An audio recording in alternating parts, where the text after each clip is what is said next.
So we're on page 103. So we're talking about algebraic relationships in graphs. So we're talking about how the x's are related to the y's in graphs. So when you're given a graph and it asks you for the equation, okay, right down here, if it asks you for the equation of the function, or if it asks you maybe a situation that relates to the graph, the rule of thumb, just like last week, is to make a table. All right, so when you're given a graph and you see this line right here, you're going to make a table.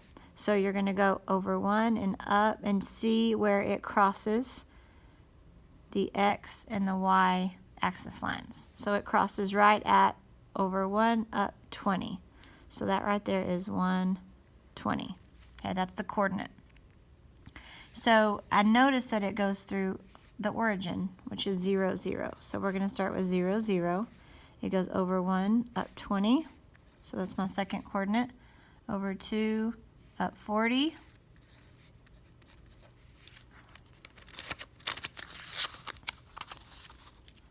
Over 3 up 60. And over 4 up 80.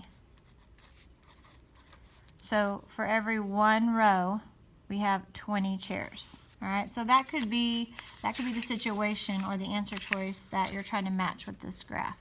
Okay, so for every row, there are 20 chairs.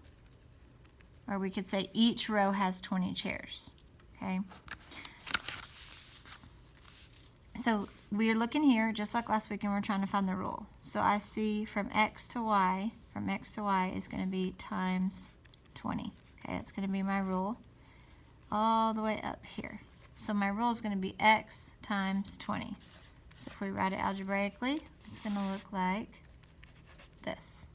Okay, it could also look like this as well, 20 times x. So the independent variable is going to be on the x-axis, so that's the number of rows.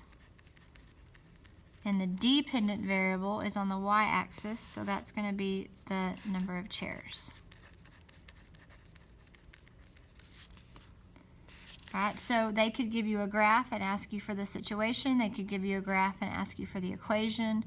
They could ask you which table matches the graph. They could do all kinds of things like that. Lots of questions about the graph. So then we look at this graph and we notice that here's the line. It's going through the origin, so we know it's multiplicative. Okay, you learned that last year. So we see that it goes going through 0, 0. So we're going to go over 1 and up 4. So the x and the y-axis lines meet over on the line at 1, 4. Then you have over 2 up 8. Over 3 up 12, and over 4 up 16. So we look at our table and we look at what kind of relationship is happening from x to y. And I notice from 1 to 4 and from 2 to 8 and from 3 to 12, that's going to be times 4. So times 4 is our rule. But when we write an equation or a function, okay, that's another word for equation, a function to this graph, we're talking about the relationship of x and y. So x times 4 is going to equal y. So our independent variable is the length of fabric, or we could write yards.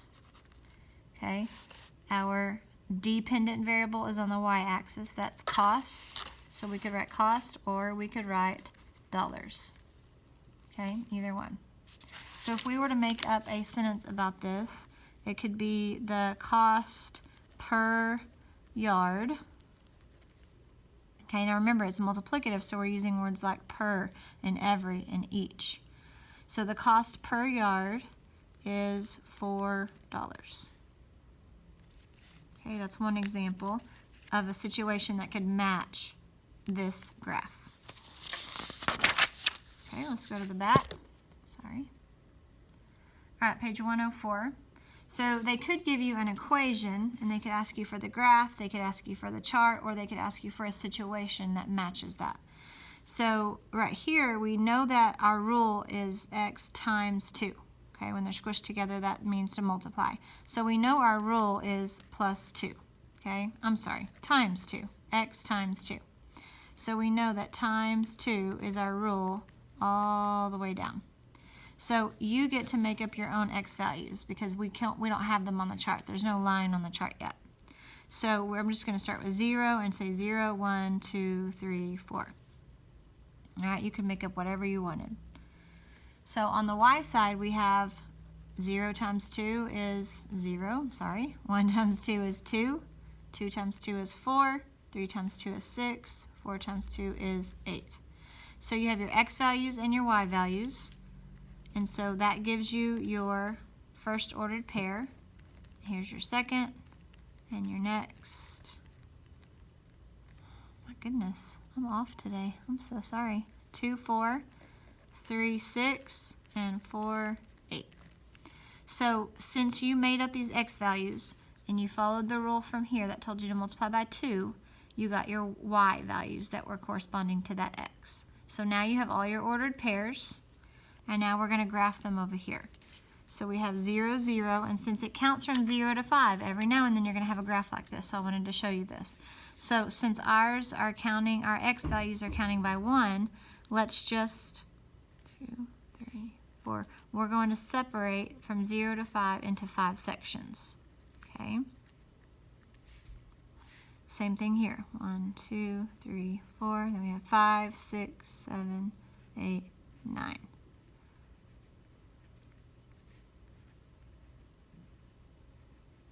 Okay, so we're going to go 0, 0. That's going to be my first dot.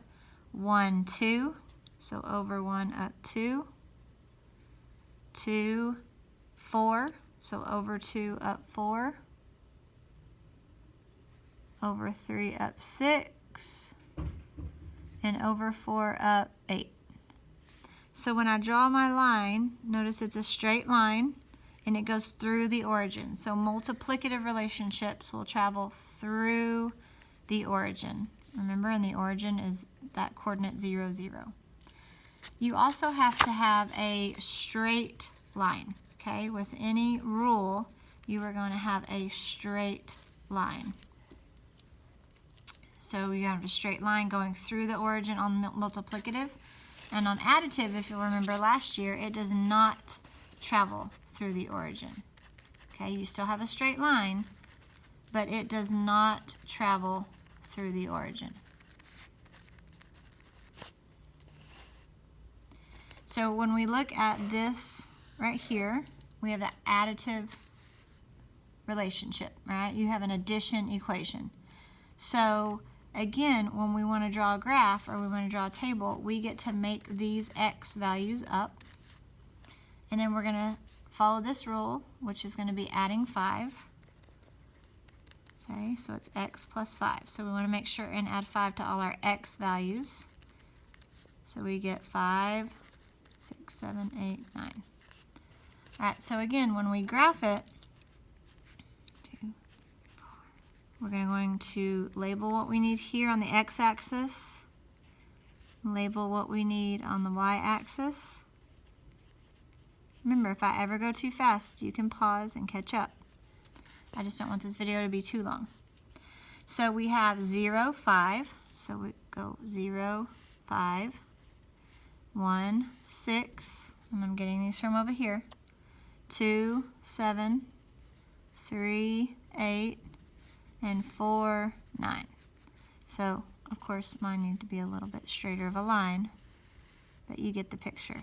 Okay, so that is a straight line, but it doesn't go through the origin here, all right? Because if you add anything to 0, it can't be 0, all right? So when you multiply something by 0, it can be 0. So that's why the multiplicative goes through the origin and the additive does not.